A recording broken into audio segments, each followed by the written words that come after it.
Hey, so this week is going to be short. I have been really busy at work and have had a hard time getting these recorded.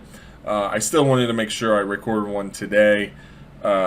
If you check out my Notion board for next week, I moved this. So for this week, I've only got this one. It's a paper we're about to read, and it's this one here. And we're not going to read it. I'm just going to skim through it and some of the highlights I had in there. And then for next week, I moved some of the papers over there. And then this article, I read half of it. I thought it was interesting and kind of, in a way, relates to what the paper we're going to look at today. Because it talks about, when it's time to get more ROI on the construction sites and kind of the I guess some companies have not been getting that ROI, and so it talks about things to think about. And I always, to me, what's important when you implement any technology or if you use BIM within your firm is that you're tracking the value, you're tracking the ROI, and if you're not, then how do you know what you're implementing even works? I think a lot of companies did not do that. I think they've implemented Revit because that was the thing and didn't have a strategic way to approach it. And so they went into Revit with the same mindset they had for CAD into Revit, which you're just not going to get the same. You're not going to get the benefits of BIM if you still have a mindset of CAD. So I thought this article was interesting. So check that out. I'll have that posted next week. But you can access those links from the Notion board. I don't want to keep those from you. Just feel free to check out next week's stuff ahead of time if you like. I think this was posted on the 9th, so it's a couple weeks old. This paper, I did not enjoy it, to be direct. I highlighted some interesting parts from a technology perspective. I do not work on high rises. I am not a structural engineer. And so my focus on this paper was just the CAD and BIM usage. But if you work on those types of things, it could be a really interesting read for you and you may find benefit from it. And if anything, that's why I share, I create these videos, is to try to help you guys find this stuff. So, the first thing I noticed when I read this is they mentioned the various ways that BIM can help, and then they listed remote video site monitoring. I know what that is. I would have never considered that BIM, but that's kind of interesting. I could see it if it was monitoring like the site while the building was being erected, or some phase was being constructed, and you were monitoring that and comparing it to the 4D simulation or something. I've seen things like that. I would consider that as part of the BIM world in some, maybe more VDC related. Visual chemical field technical data disclosure and statistical engineering volume. I don't know what the heck those two things are. Never heard those in BIM before, so I'd love to hear if you guys work in that and if you consider that to be BIM.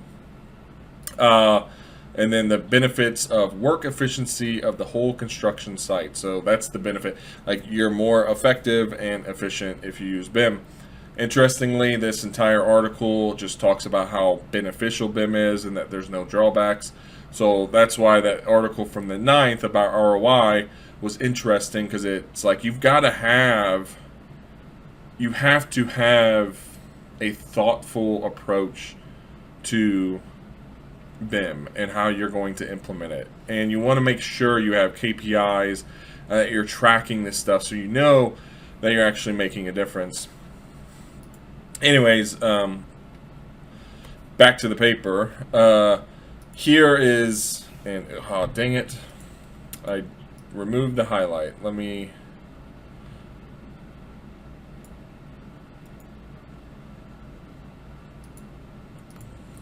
So this is pretty much talking about how beneficial, or the negatives of using traditional CAD workflows, so using tools like AutoCAD.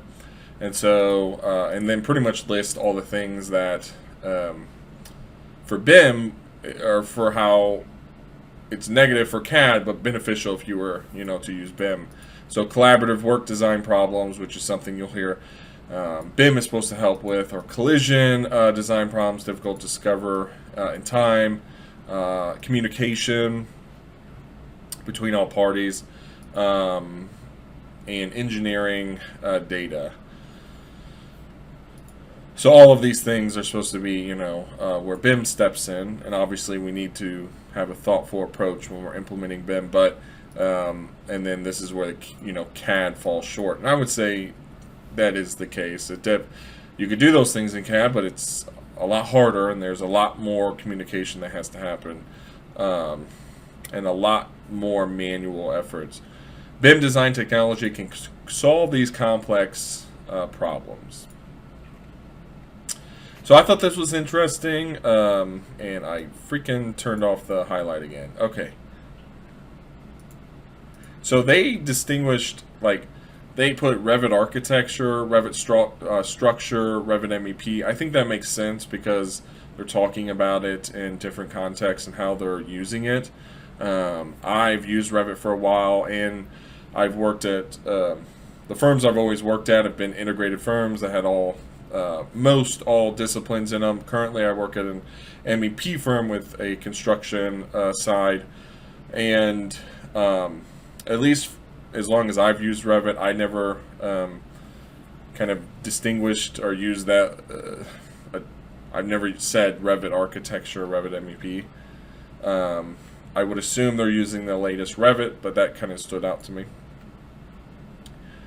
And you'll see, if I scroll down here, Revit structure right here. So, and then there's also Revit MEP, right here. So, they use Volt. I've never used that before. I would love to hear if anybody's used Volt before. I didn't have a chance to Google that before I started this video, but I'd be interested to hear if anybody has experience with that, and how do you like it, and is it helpful? It looks like they use Navisworks, so that was kind of cool, and I would assume this image here was from Navisworks. Down here they mention Volt again, and how beneficial it is. I'm not gonna.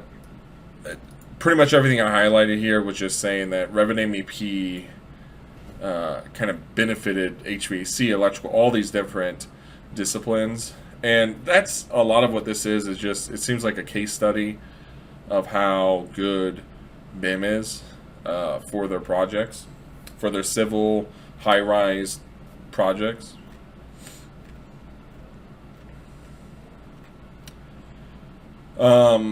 I highlighted this because it's just stood out to me. I don't know what boundary conditions are, but the fact that it said simulating the scene as the actual situation, that stood out to me as 4D or sequence stuff inside of Navisworks. I don't know if that's what they're doing, but it kind of stood out.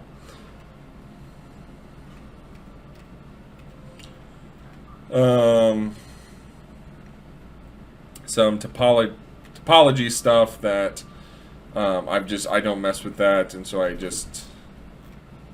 had nothing to highlight there. And then that's kind of it. And then there's a conclusion here, and that's it for the paper, really. I mean, I don't know what to say about it. From a technology side, I didn't get much from it other than the fact that it's beneficial, and I didn't really learn anything from that. But I still think it's a helpful paper, especially if you're working in civil and you're working with high rises and structural stuff. It could be a really helpful paper. Anyways, that's all I got for this week. I apologize for not having more. let me know if you have ideas or not ideas, but if you have articles or things you want me to check out, let me know. Feel free to comment or reach out. And that's it. Subscribe, like, share, and yeah, you guys have a good week, and I will see you in the next video. Thanks.